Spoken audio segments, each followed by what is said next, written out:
तो आज मैं हिंदी के एग्ज़ाम के लिए जो है वीडियो बना रहा हूँ जिसमें जो भी मतलब कि बोर्ड का एग्ज़ाम दे रहे हैं, तैयारी कर रहे हैं, चाहे वो बिहार बोर्ड के हो चाहे यूपी बोर्ड के हो, उनके लिए जो हिंदी का पेपर किस तरह से लिख पाएंगे वो मैं दिखाने वाला हूँ आपको।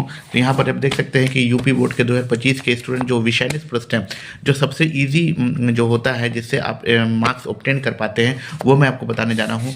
तो इसमें जो है आपका जो भी पार्ट है जो मैं आपको दिखाने वाला हूँ, इसको आप अगर अच्छे से करते हैं तो आपको अच्छा मार्क्स में आ जाएगा। देखिए मैं आपको पेपर दिखा रहा हूँ किस तरीके से लिखेंगे जिससे जो है आपको अच्छा मार्क्स आ जाएगा। अगर आप कुछ पढ़े ना हो या अभी जस्ट आपने वीडियो निकाला है और अभी आप देखना स्टार्ट किए, तो उनके लिए मैं बता रहा हूँ। सिर्फ वही स्टूडेंट जुड़े हैं जो एकदम कुछ नहीं पढ़े हैं और कुछ पास करने लायक मार्क्स लाना चाहते हैं। तो उसके लिए मैं आपको ऐसा चीज़ बताऊंगा, ऐसा ट्रिक बताऊंगा जिससे कि आप पास कर पाएँ। देखिए अब दोस्तों, ये तो 50 क्वेश्चन आपको मिलेगा ही। आप जिस पर देख पा रहे हैं 50 क्वेश्चन तो आपको मिलेगा ही, मतलब कि 100 क्वेश्चन में आपको 50 ही करना। चलिए 50 मार्क्स को छोड़िए, उसको चलिए जितना आप कर पाएंगे करिएगा। लेकिन अगर आगे देखिए ये आपका जो है विषय निष्ठ प्रश्न है खंड वो मेरा जो काम होगा वो ये वाला काम है, ठीक है। यही ट्रिक है जिसको हम लोग लगा करके बहुत अच्छा मार्क्स ला सकते हैं। देखिए मैं आपको बता दूं, अभी यूपी बोर्ड का एग्ज़ाम चल रहा है, उनके लिए विषय निष्ठ प्रश्न वाले किस तरह से सॉल्व किया जाएगा वो मैं बताऊँ आपको।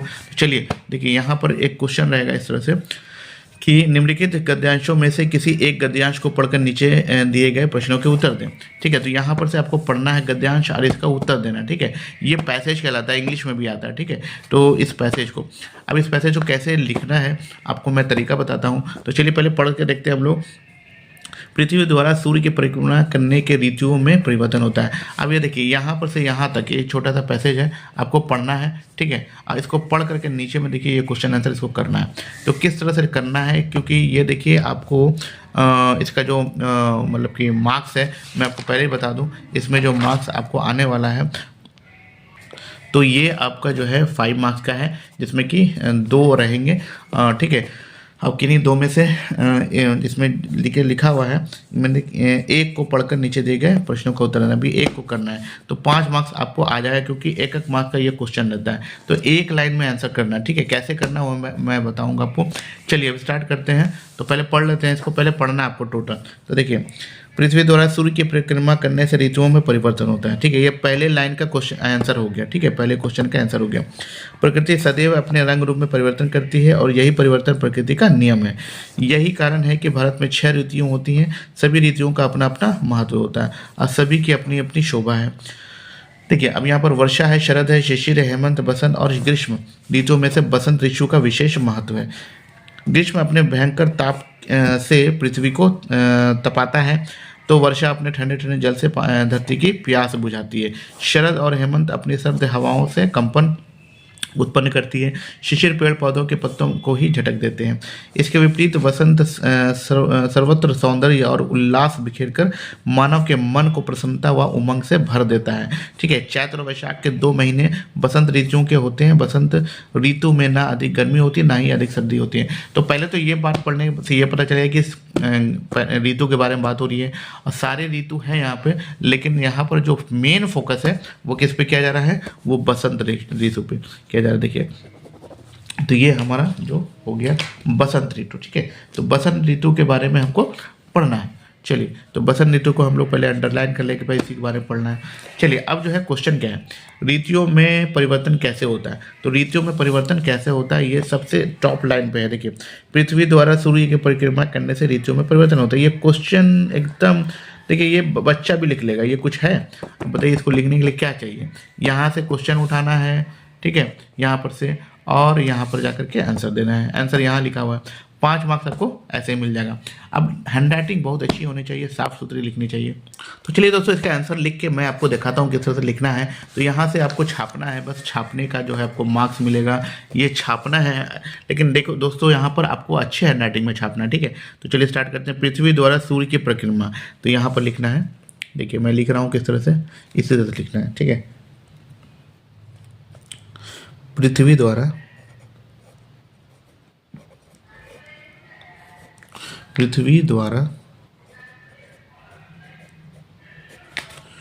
सूर्य की, ठीक है, परिक्रमा अब देखिए, अब इसमें जो है आपको एक चीज़ हमेशा याद रखना है कि गलत ना हो, ठीक है। कोई ऐसा चीज़ ना लिखें जिससे गलत हो जाए। परिक्रमा करने से ऋतुओं, है ना, ऋतुओं में परिवर्तन, ठीक है।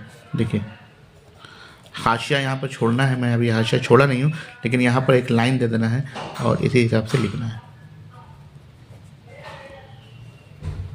परिवर्तन, है ना, होता है। चलिए,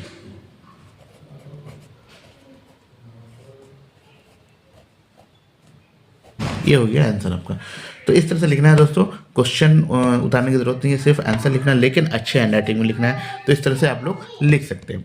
समझ में आया ये बात। अब अगला देखते हैं, अगला क्वेश्चन क्या कह रहा है। अगला क्वेश्चन कह रहा है प्रकृति का क्या नियम है, ठीक है। प्रकृति का क्या नियम है, तो प्रकृति का क्या नियम है, देखिए यहाँ पर भैया, यहाँ पर सिंपल है। प्रकृति सदैव अपने रंग रूप में परिवर्तन करती रहती है, यही परिवर्तन प्रकृति का नियम है, ठीक है। समझ में आ गया आपको।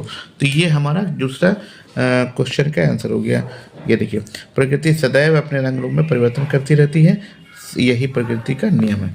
तो ये इस तरह से आप लोग लिख पाएंगे, ठीक है। तो इसको भी आप इसी तरह से लिख लीजिएगा। तीसरा क्वेश्चन देखते हैं हम लोग, यहाँ पर देखिए।